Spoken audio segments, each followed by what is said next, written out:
The Dragon Republic is the second book to The Poppy War by R.F. Kuang. It takes place almost immediately after the first book. The Psyche is on the run. Their main objective is to take revenge against the Empress who betrayed the Psyche, who betrayed Alton. Rin is having an incredibly tough time with dealing with her trauma, dealing with the death of Alton, the loss of friends, just war trauma. She's having a really hard time dealing with it. She blames the Phoenix for igniting some of these memories, and it's questionable whether this is the Phoenix or this is just Rin. In the beginning, Rin and the Psyche are on a job given to them by the Pirate Queen. They need supplies, they need weapons, they need a boat. They do this job, this assassination job.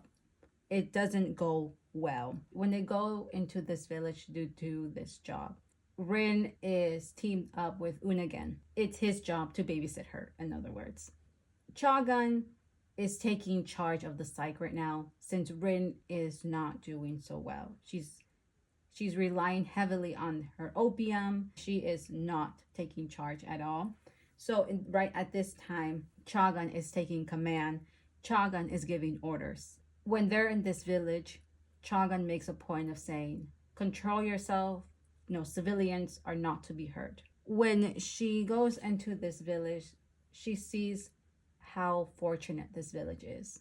They have food, they have money, all provided by Syndergaard.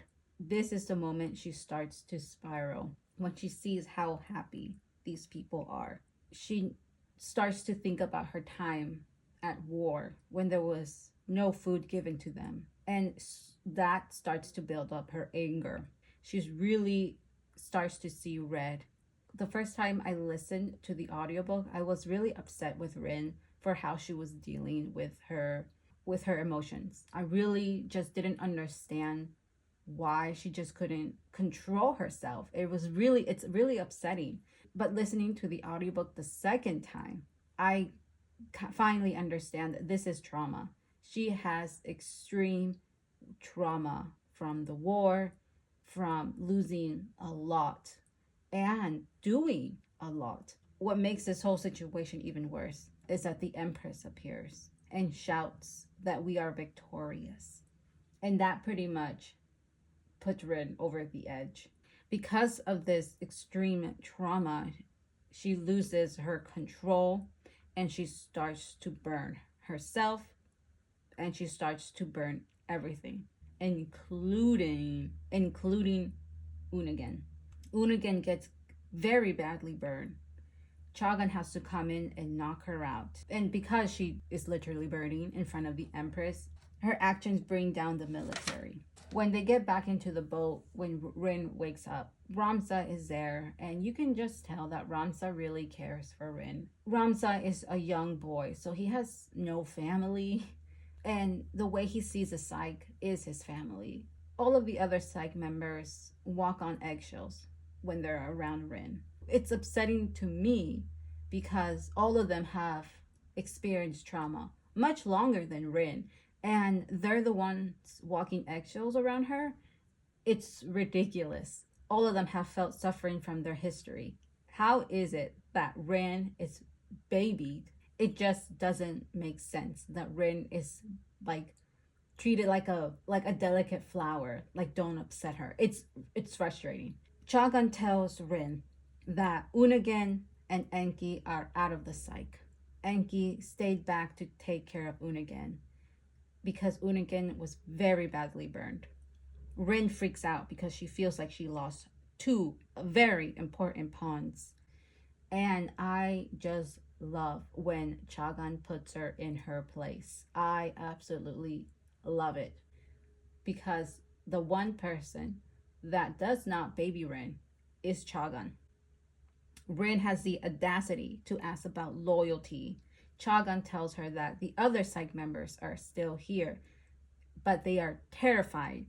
Rin asks if they're terrified of her, and Chaghan is, no, you self-centered child. They're terrified of themselves. he explains that the psych are scared of themselves. They're terrified of themselves.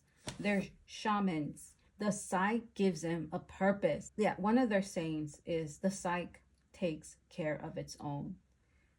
They stay together. They are a family. They will protect each other and they will end their suffering because they know how dangerous they are. Chaghan has to put this in perspective for Rin. It's so upsetting. It's, of course, their family, Rin. She never really included herself in the psych.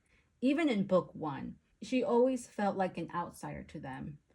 Maybe because she just didn't have the Phoenix constantly with her.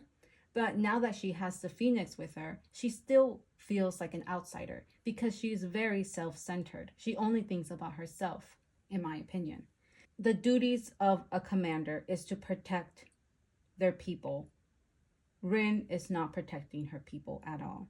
Chaghan lashes, like Chaghan tells it as it is. You have utter lack of control.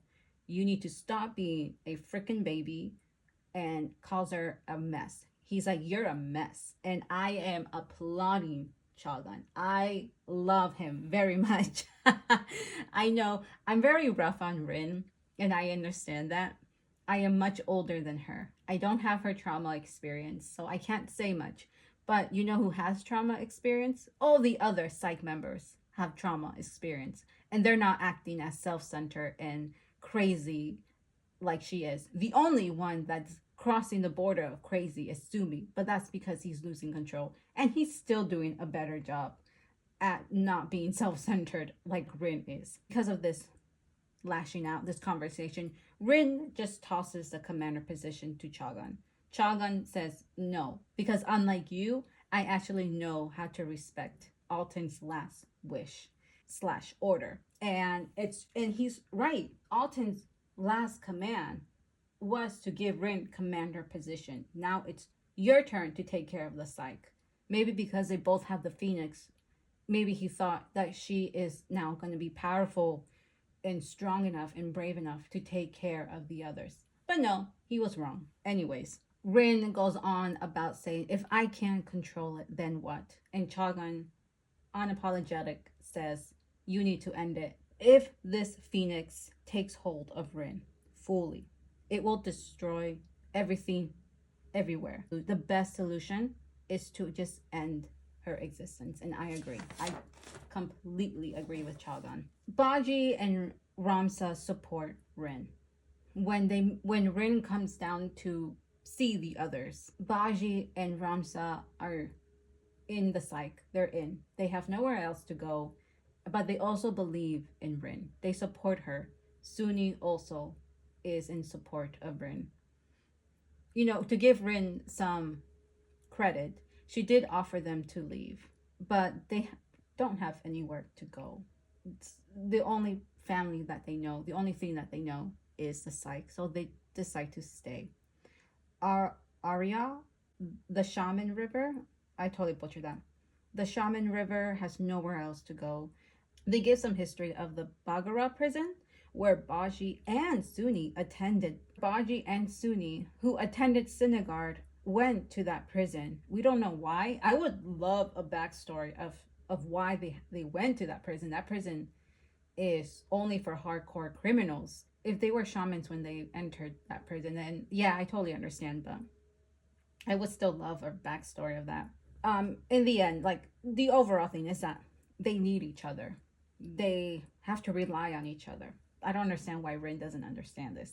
It's very, again, I'm trying to calm my anger when I'm listening to the audiobook. Baji is kind and understand what she's going through. Rin doesn't deserve it, but there it is. After this really comforting moment between her and the psych, or the remaining psych, she tries to confront the Phoenix, and this confrontation results in her hallucinating Alton's figure. And when she sees this Alton figure, it tells her that she should be the one that should have died instead of him. And she caves in really quickly and runs back to her opium.